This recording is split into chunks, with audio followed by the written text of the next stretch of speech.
635 light years from where you are sitting, way out there in outer space, lies a planet. The first planet to be discovered within the habitable zone of a sun-like star. Its name is Kepler 22b. When a planet is located within a star's habitable zone, it means there's a chance that liquid water exists on its surface. And where there's water, there's also the possibility of life. Human life. How long would it take to get to Kepler 22b? What would the weather be like over there? And why would you need to get jacked before arriving on this new planet? This is What If, and here's what would happen if you lived on Kepler 22b. Kepler 22b is what scientists call an exoplanet. It's a planet outside our solar system. Spotting an exoplanet like Kepler 22b is often not easy. The bright glare of the stars they orbit tends to keep them hidden from our telescopes. What did scientists come up with to get around it? Looking at the stars themselves to see if they can find anything unusual about them. They spotted Kepler 22b using what's called the transit method. They watched Kepler 22, the star this exoplanet orbits around, and noticed that its brightness changes over time. That was because Kepler 22b was blocking the star's light. With this, scientists were able to learn both the size of 22b and how it orbits. And it looks like this distant space rock could become our next home. Okay, but what do we really know about Kepler 22b? Its mass is 36 times that of Earth, with a radius of 2.5 times larger than ours. 1 year on Kepler 22b is 290 days. It's also located 15% closer to its star than we are to the Sun. If Earth scooched over that close to our star, you'd be fried. Kepler 22b, on the other hand, is lucky to have a sun that is remarkably similar to ours, but also smaller and cooler. This close proximity to its star allows the planet to receive about the same amount of sunlight as we get over here.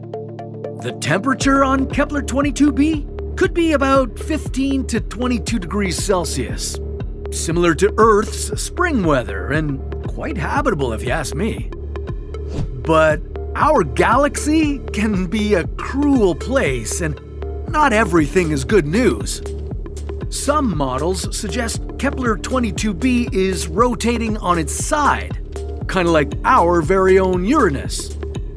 This may sound insignificant, but it adds potentially deadly complications. This would mean that its north and south poles are shrouded in either darkness or sunlight for half a year. And this ain't simply a matter of whether you're a daytime or a nighttime person. A world like Kepler 22b spinning on its side means that temperatures could change from boiling to freezing, which wouldn't be great for human life. I know, what a bummer, but don't despair yet, because our galaxy is also big enough to include some hope. New studies suggest that Kepler 22b might be covered in an ocean 50 meters deep, and that ocean would be able to act as natural climate control, keeping the wild temperatures at bay.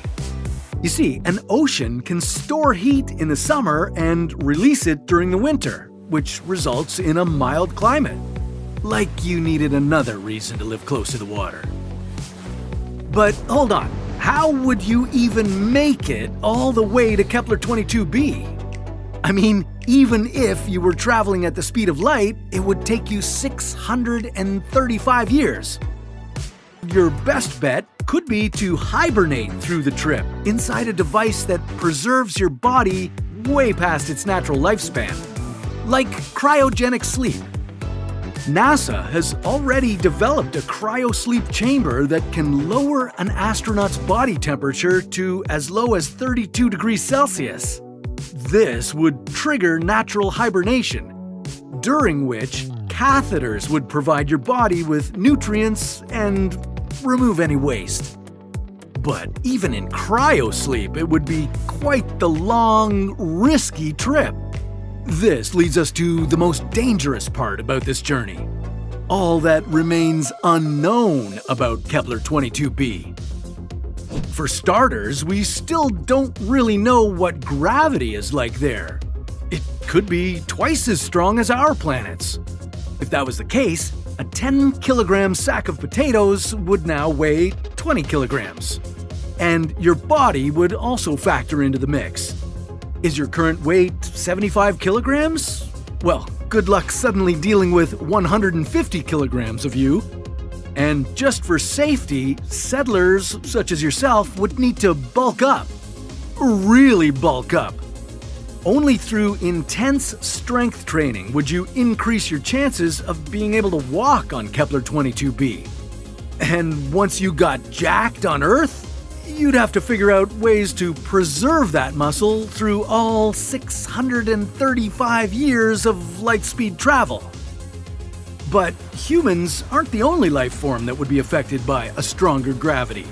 Plants brought from Earth for oxygen and nutrition might not survive on Kepler 22b when you try growing them there. And if you brought any animals with you, they'd need to step up the evolution process. Higher gravity could lead to creatures developing additional legs to move around. It could also determine the location and size of internal organs.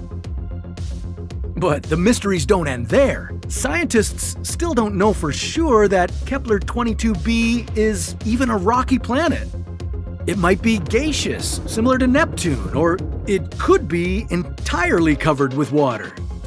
If you and the other first settlers woke up from your cryosleep and found yourself on a gas planet, yeah, that would be a downer. You wouldn't have a solid surface to even land your ship, not to mention a place to set up camp. In that case, you and your crew would need to figure out how to build a cloud city orbiting the planet. If you landed on an ocean planet, a submarine town would be in order. Discovering Kepler 22b is a rocky planet would be hitting the jackpot then, right? Well, not so fast. Venus is also made of rock, and yet its dense atmosphere, consisting of greenhouse gases, makes it uninhabitable, with scorching temperatures far too hot for liquid water. If this was also the situation with Kepler 22b, our only chance at thriving on this exoplanet would be to employ robots that could build underground shelters. The place where maybe, just maybe, the temperature might be cool enough for you to bear. It just goes to show you that a prime location is no guarantee for human survival. And as exciting as it might seem to find other worlds to inhabit, our own Earth remains the perfect habitat for humanity. But sometimes, the slightest change can shake its ideal balance. Just turn off the oxygen supply for 5 seconds and a raging sunburn is in the cards for you. But that's a story for another What If.